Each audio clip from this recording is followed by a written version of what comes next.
Fountain Lake RV Park, and it's in Almond, Wisconsin. So if you ever get a chance to want to come out and visit them, this is where it's at. We'll see you later. So this is it, our last day at the Fountain Lake RV Park. So we've spent 5 months here, and this was what we had to drive around in. And we're going to show you around the park just a little bit. So our jobs and our duties here were to mow just 4 of the lots, which is a corporate lot. This here is our rig, and that's the spot we got. It's called On Top of the Hill. It's a really nice spot, one of the nicer spots in the whole place. And then this is their clubhouse, office. They had to redo it this year because it had flooded last winter.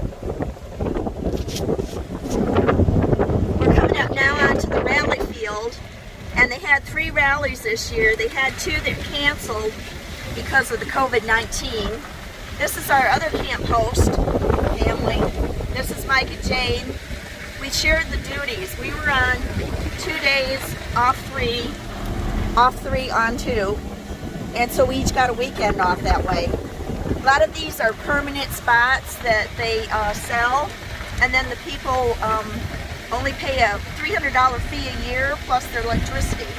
So it's really a good deal. Yeah, they pay 99 year. They pay for a 99-year lease of the land. The land does not belong to them.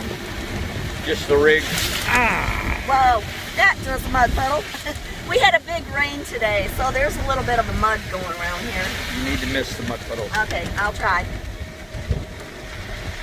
So yeah, they just pay the $300 to maintain the park, to maintain the paperwork and the trash and all of that stuff that they do have to. But there are some nice spots here. There's normally always some spots for sale.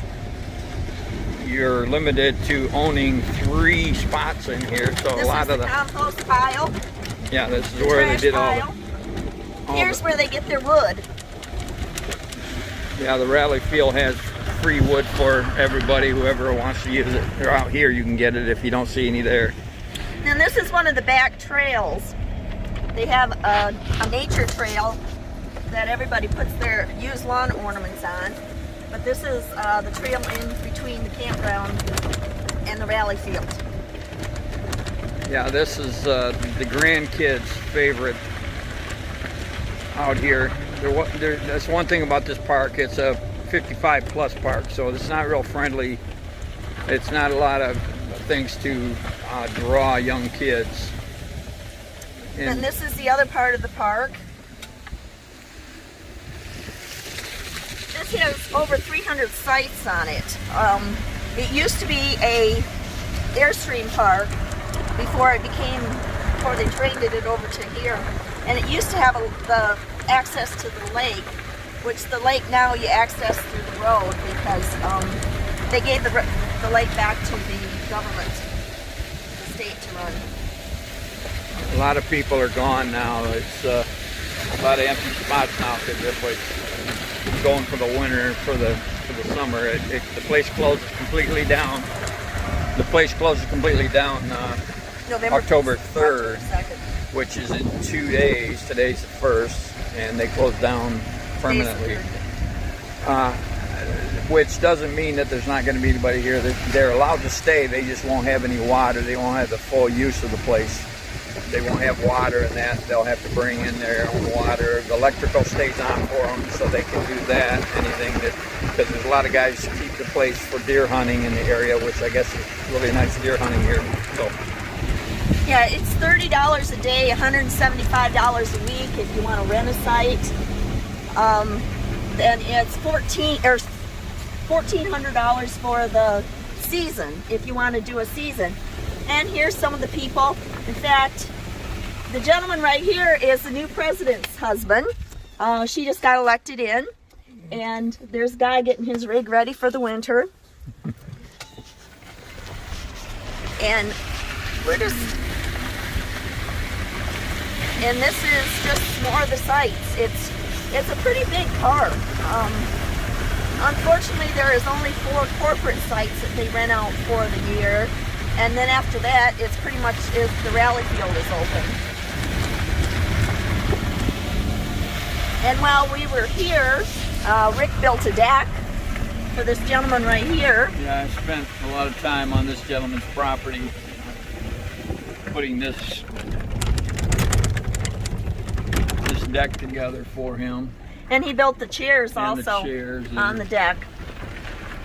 that are up on there. He had me build the chairs too, which turned out fairly nice. And it gave us something to do for the, because it was pretty slow because of the COVID. A little bit of spare change. Yeah. Probably most everybody that's pulling their rigs out for the year, they're gone now, most of the rigs, but I imagine there's still a few that are. Want to go down the trail? Huh? So, it's been an experience. I don't know. It wasn't bad. The problem was that because of COVID, there was nothing happening here. So 5 months was a long time for people who have a wandering spirit. So anyway, I'm sure it would be fine if there was something going on. I mean, they didn't have any community dinners, they didn't have any community play or games going on or anything like that. So basically, it was just coming out here and we manned the office if somebody needed propane or if somebody came in and rented a spot. So it was pretty, you know, not very exciting. but I'm sure, like I said, if it hadn't been for the virus and stuff, it would have been very nice to have. We got to know a lot of people. And some of them we'll probably see again when we go to Arizona, because we're on our way to Arizona after this. So And this is all their storage. They each have a storage spot for the. And we are back to where we parked.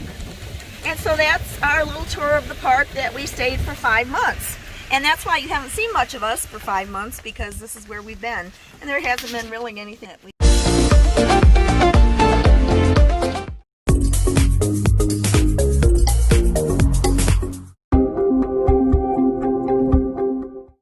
Single take. Capture. What? It's supposed to be on Take- video. Have to start again.